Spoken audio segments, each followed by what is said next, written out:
মাঠে রয়েছেন এই বাংলাদেশের তৃতীয় বৃহত্তম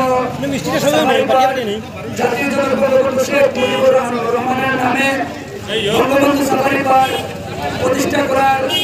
উদ্যোগ গ্রহণ করায় এই বাংলার দুটি মানুষের নেতা প্রজাতন্ত্রী বাংলাদেশ সরকারের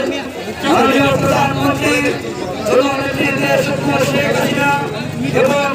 এই দুই ঘটনার মহিলারে আসনের বারবারের নির্বাচিত সংসদ সদস্য জননেত্রী দেশ শেখ হাসিনার অত্যন্ত বাস্তবায়ন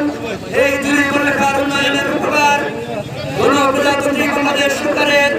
পরিবেশ মন্ত্রণালয়ের মাননীয় মন্ত্রী জননেতা আলার শাহ বুদ্দিনের মহোদয় যে মহতি উদ্যোগ বিশাল উন্নয়ন এই প্রায় 100 কোটি টাকার উন্নয়ন গ্রহণ করেছেন সেই উদ্যোগকে স্বাগত জানিয়ে বাংলাদেশ ছাত্রলীগ উপজেলা শাখা এবং এই উপজেলার সর্বস্তরের সাধারণ ছাত্রছাত্রীর পক্ষ থেকে ধন্যবাদ জানাচ্ছি। আমরা দেখেছি আজকে এই উপজেলায় সর্বকালের সর্বসেরা মানববন্ধন অনুষ্ঠিত হয়েছে। মানববন্ধনের কারণ কতিপয় কিছু উন্নয়ন নির্দেশিকা আছে